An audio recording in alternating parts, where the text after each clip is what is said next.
최근에요. 주변에서 카카오톡 절대 업데이트하지 마세요. 뭐 이런 말 들어보셨나요? 아, 네네. 저도 들었어요. 2025년에 우리한테 정말 국민 메신저잖아요. 이 카카오톡이. 엄청 큰 변화를 시도했는데 그 뒤로 온라인이 아주 그냥 시끌벅적했습니다. 그래서 오늘은 바로 이 카카오톡 업데이트, 이걸 둘러싼 여러 논란들, 여러분께서 보내주신 다양한 자료들 보면서 그 속사정을 한번 깊이 파헤쳐보려고 합니다. 네. 이게 무려 15년 만의 대변신이었는데 왜 이렇게까지 사용자들 반발이 거셌을까요? 이번 시간에 뭐가 어떻게 바뀐 건지, 또 사람들은 왜 업데이트 거부 운동 이런 말까지 나올 정도로 반응했는지, 그리고 카카오의 진짜 의도는 뭐였는지 자료들 통해서 한번 명확하게 그림을 그려보겠습니다. 네, 그 15년 만에 대대적인 변화라는 거, 그 자체만으로도 사실 무게감이 상당하죠. 그렇죠. 워낙 다들 쓰니까. 거의 뭐 전 국민이 매일 쓰는 서비스니까요. 사소해 보이는 변화 하나하나가 정말 큰 파장을 일으킬 수밖에 없었던 것 같아요. 이번 논란은 단순 앱 업데이트 이슈를 넘어서는 문제거든요. 아, 그 이상이다. 네, 거대 플랫폼 기업이란 사용자 사이의 관계, 또 뭐 새로운 기술 변화에 대한 우리 사회의 반응, 이런 걸 아주 압축적으로 보여주는 굉장히 흥미로운 사례라고 봅니다. 자료들을 보니까 더더욱 그렇더라고요. 흥미로운 사례라는 말씀 저도 공감합니다. 그럼 구체적으로 뭐가 바뀌었길래 이렇게까지 난리였는지 자료들 보면서 하나씩 좀 짚어보죠. 사용자들 눈에 확 들어온 변화 뭐가 있었을까요? 역시 가장 먼저 눈에 띄는 건 그 쇼폼 콘텐츠 탭이 새로 생긴 거였죠. 아, 그 영상 보는 거요? 네, 자료들에서도 이게 제일 핵심적인 변화로 나오는데요. 기존의 친구 목록, 채팅 목록 옆에요. 마치 뭐 틱톡이나 인스타그램 릴스처럼 짧은 영상을 볼 수 있는 공간이 딱 생긴 거죠. 맞아요. 저도 업데이트 빡 하고 나서 이게 뭐지? 했던 게 바로 그거였어요. 메신저 앱인데 갑자기 동영상 플랫폼 같은 게 앞에 떡하니 있으니까요. 그거 말고 또 있었나요? 또 하나 큰 변화는 그 기존의 친구 탭이랑 채팅 탭 화면 구성, 그러니까 UI가 바뀐 점이에요. 아, 화면 자체가요? 네, 특히 친구 탭, 이게 기존에는 그냥 이름 목록 위주였는데 이제 친구들 프로필 사진이나 상태 메시지가 훨씬 크게 보이는 약간 소셜미디어 피드 같은 느낌으로 바뀌었거든요. 아하, 그래서 자료들 보니까 이제 친구 애기 사진만 계속 봐야 되냐 뭐 이런 불만도 나왔다는 거군요. 네, 그런 반응들이 있었죠. 그리고 채팅 탭도 일부 UI가 좀 바뀌면서 오랫동안 카톡 써오신 분들 입장에서는 뭔가 더 복잡해진 것 같다. 예전보다 직관적이지 않다. 이런 지적이 나온 겁니다. 하긴 매일 쓰는 건데 조금만 바뀌어도 불편하죠. 그럼요. 작은 변화라도 그럴 수 있죠. 그리고 또 하나, 사용자들이 진짜 민감하게 반응했던 부분, 바로 광고 아닌가요? 업데이트하고 나서 광고가 더 는 것 같다는 불만이 엄청 많았다면서요? 네, 정확합니다. 여러 자료에서 다 공통적으로 지적하는 부분인데요. 사용자들이 느끼기에 광고 노출 빈도나 뭐 영역이 늘어난 것 같다. 이런 인식이 확 퍼졌어요. 심지어는 예전에 카카오 쪽에서 뭐 광고 들리는 거 별로다 이런 식으로 얘기했던 과거 공지나 발언 같은 게 다시 막 소환되면서 그런 것까지 다시 나왔어요. 네, 그러면서 사용자들 배신감이 더 커졌다. 뭐 이런 분석도 나오더라고요. 결국 돈 벌려고 바꾼 거 아니냐. 이런 비판적인 시각이 힘을 얻게 된 거죠. 그렇군요. 쇼폼 탭 생기고 화면 바뀌고 광고 늘어난 것 같고 이런 게 막 한꺼번에 일어난 거네요. 근데 카카오는 왜 이렇게 익숙함을 버리면서까지 큰 변화를 준 걸까요? 그냥 뭐 새로운 재미 주려고? 뭐 표면적으로는 새로운 경험, 트렌드 반영 이런 걸 내세웠지만요. 자료들을 쭉 보면 그 뒤에는 카카오의 훨씬 더 큰 그림이 있는 것 같아요. 더 큰 그림이요? 네, 카카오톡을 그냥 메신저 앱이 아니라 뭐 쇼핑, 금융, 콘텐츠 소비, 예약까지 우리 생활에 필요한 거의 모든 걸 다 담는 일종의 종합 라이프 스타일 플랫폼으로 만들려는 거죠. 흔히 말하는 슈퍼앱 전략입니다. 아, 슈퍼앱 들어본 것 같아요. 그러니까 카톡 하나로 그냥 다 해결하게 만들겠다. 바로 그겁니다. 그렇게 보면 이번에 생긴 쇼폼 탭이나 친구 탭 피드화 같은 건 사용자들이 카카오톡 앱 안에 더 오래 머물게 하려는 장치라고 볼 수 있는 거죠. 아, 앱에 붙잡아두려는 거군요. 그렇죠. 앱 체류 시간이 길어지면 자연스럽게 뭐 콘텐츠도 더 보고 광고도 더 보고 다른 서비스도 이용하게 될 가능성이 높아지니까요. 결국 메시지 기능만으로는 성장의 한계가 있으니 새로운 성장 동력을 찾으려는 시도였다. 이렇게 분석하는 게 타당해 보입니다. 카카오 입장에서는 뭐 성장을 위해서 필요했을 수도 있겠네요. 하지만 그 결과는 와, 정말 사용자들 반발이 상상 이상이었어요.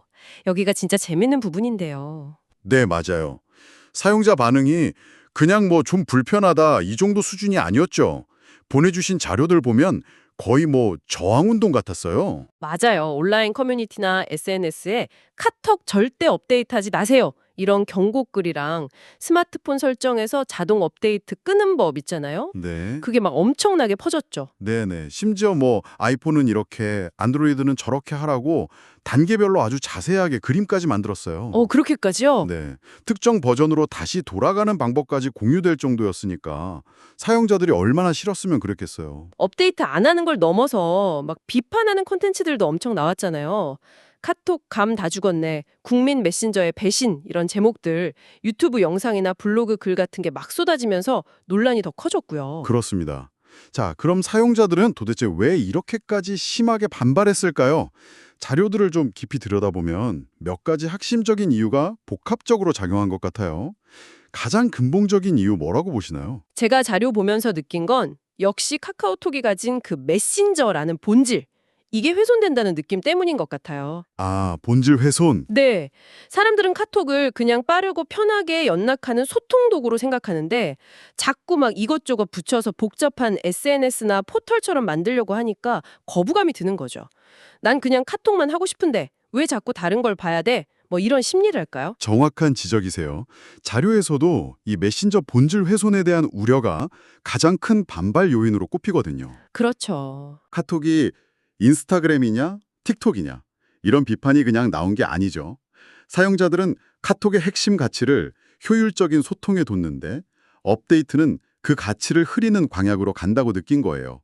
그리고 여기에 더해서 새로 생긴 숏폼이나 피드형 UI 같은 게 사용자들한테 뭐 실질적인 재미나 가치를 준다기보다는 오히려 앱 쓰는 경험 자체를 방해하고 피로도를 높인다. 이런 인식도 강했어요. 아, 오히려 피곤하다. 네. 원치 않는 정보에 계속 노출되고 또 익숙했던 사용 방식이 바뀌니까 불편함만 커졌다는 거죠. 불필요한 기능 추가. 그리고 그 때문에 복잡해진 게 사용자 경험을 해쳤다. 이런 비판입니다. 맞아요. 뭔가 더 좋아졌다기보다는 그냥 쓰기만 더 불편해졌다. 이런 느낌을 받은 분들이 많았던 것 같아요. 그리고 아까 얘기했던 광고 문제도 빼놓을 수 없고요. 물론이죠. 광고 피로도는 이미 많은 사용자들이 느끼고 있었거든요. 근데 업데이트 이후에 광고가 더 늘 것 같다. 혹은 그렇게 느껴진다. 이건 정말 불난집에 기름 부은 격이었죠. 특히 광고 최소화하겠다. 이런 뉘앙스로 말했던 과거 발언까지 다시 나오면서 실망감, 배신감은 더 커졌고요. 아, 그게 또. 네. 그리고 또 하나, 이거 정말 무시 못할 중요한 요인이 있어요. 바로 익숙함의 상실에서 오는 정서적인 반발입니다. 익숙함의 상실이요? 네. 15년이잖아요. 15년 동안 큰 변화 없이 쭉 써왔던 거거든요. 그래서 너무나 손에 익고 눈에 익건 그 사용성에 대한 애착이 사용자들한테는 생각보다 훨씬 컸던 거죠. 자료에 나오는 감다 죽었다는 표현이 있잖아요. 네네. 거기에는 이런 급격한 변화에 대한 실망감도 있지만 오랫동안 쌓아온 그 익숙함, 편리함이 깨진 것에 대한 아쉬움, 심지어는 약간 분노 같은 감정까지 담겨 있다고 봐야 해요. 와, 듣고 보니까 정말 여러 가지 이유가 복합적으로 얽혀 있었네요. 핵심 기능 변화, 사용성 저하, 광고 부담, 거기다 익숙함까지. 이런 부정적인 여론이 실제 시장에도 영향을 좀 줬다고요? 네, 실제로 여러 언론 보도를 보면 이 논란이 한창일 때 카카오 주가가 단기적으로 좀 하락하는 모습을 보였어요. 아, 주가까지. 이런 주가라는 게 워낙 다양한 요인으로 움직이지만 이 시기에는 업데이트 논란이 주요 하락 압력으로 작용했다 이런 분석이 많았죠. 이건 국민 메신저라는 거의 독점적인 플랫폼이라도 사용자 목소리나 여론이 얼마나 큰 힘을 갖는지 보여주는 사례예요. 그리고 사용자들이 생각하는 서비스의 핵심 가치를 지키는 게 얼마나 중요한지 다시 한번 보여준 거죠. 카카오 입장에서는 정말 뼈아픈 피드백이었겠네요. 아까 얘기했듯이 카카오는 이번 개편을 뭐 새로운 재미, 트렌드 반영, 경쟁력 강화 이런 걸로 설명했잖아요. 슈퍼앱 전략이나 수익 개선 같은 목표도 있었을 테고요. 근데 결과적으로는 완전 역풍을 맞았으니 내부적으로도 좀 당황스러웠겠어요. 충분히 그럴 수 있죠. 여기서 한 가지 좀 흥미로운 점이 자료에 나오는데요. 일부 언론 보도를 통해서 카카오 내부 직원의 익명 인터뷰 내용이 소개됐다는 거예요. 내부 직원이요? 뭐라고 했는데요? 뭐 약간 우리라고 이렇게 만들고 싶었겠냐, 위에서 밀어붙이니까 어쩔 수 없었다, 뭐 이런 식의 토로였다고 하는데요. 아, 진짜요?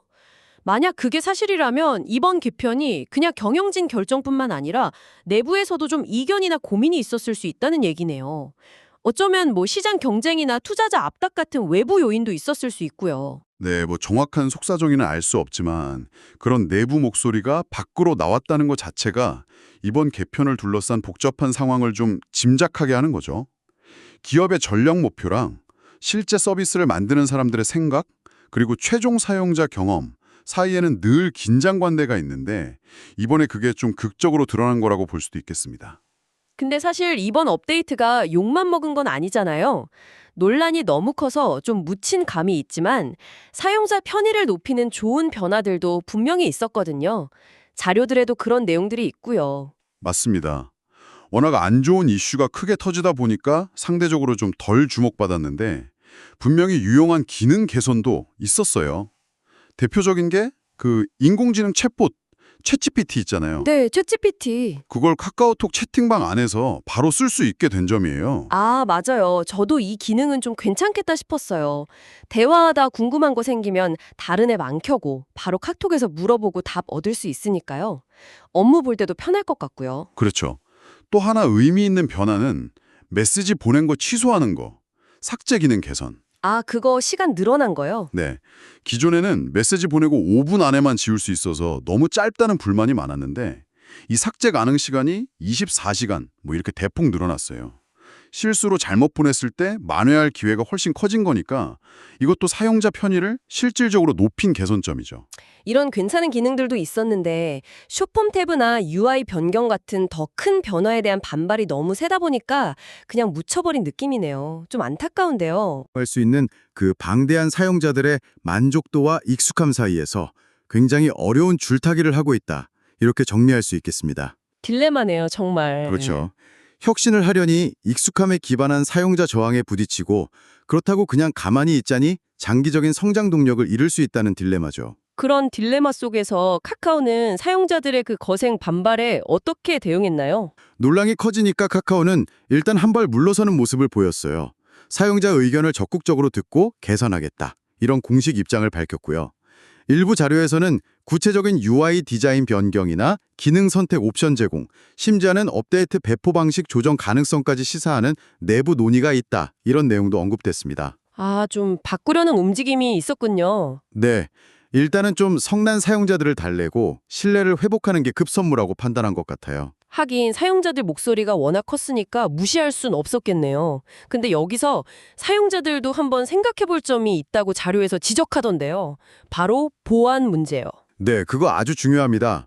이번처럼 특정 업데이트가 마음에 안 든다고 해서 무작정 나 업데이트 안 해. 이렇게 버티는 건 장기적으로 보면 상당한 위험을 부를 수 있다는 지적이에요. 위험하다고요? 왜요? 왜냐하면 앱 업데이트에는 새로운 기능만 들어가는 게 아니거든요.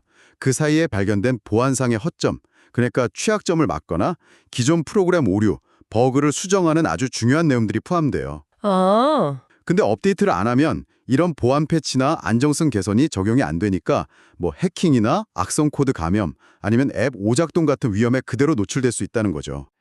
그러니까 단순히 새 기능 싫다고 업데이트 미루다가 정작 내 정보가 위험해지거나 앱이 이상해질 수도 있다는 거네요. 이건 진짜 알아둬야겠네요. 그렇습니다.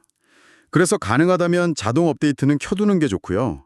만약 새로운 UI나 기능이 정 불편하다면 카카오 쪽에 계속 개선을 요구하거나 아니면 혹시 공식적으로 지원하는 이전 버전 사용 옵션 같은 게 있는지 확인해 보는 게 더 안전하고 현명한 방법일 수 있습니다. 자, 오늘 이렇게 2025년 카카오톡 대규모 업데이트를 둘러싼 여러 이야기들, 여러분이 보내주신 자료들 통해서 정말 깊이 있게 살펴봤습니다.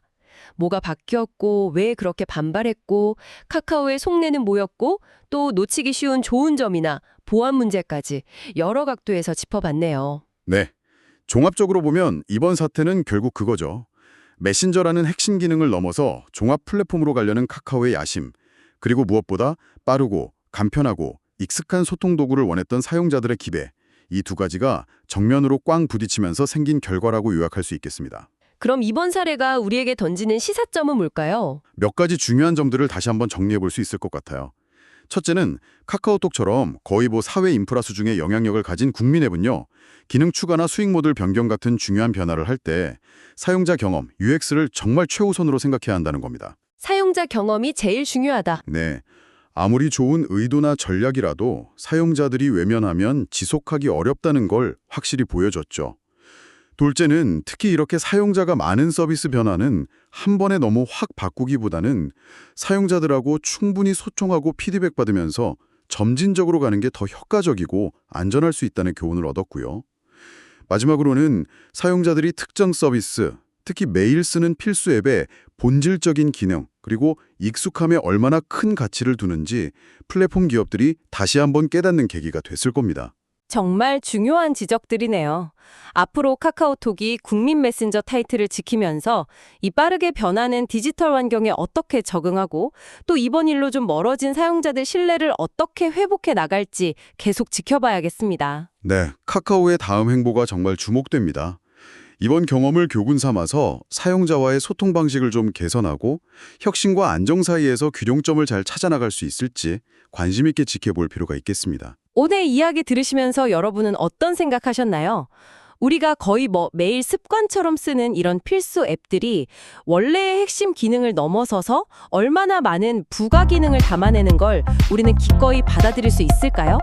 아니면 도대체 어떤 종류의 혁신적인 기능이라면 이번 카톡 사례에서 봤듯이 익숙함을 버리고 새로운 사용법을 배워야 하는 그 큰 불편함마저도 우리가 기꺼이 감수하게 만들 수 있을까요? 각자의 경험이나 가치관에 비춰서 한 번쯤 깊이 생각해 보시는 것도 의미 있을 것 같습니다.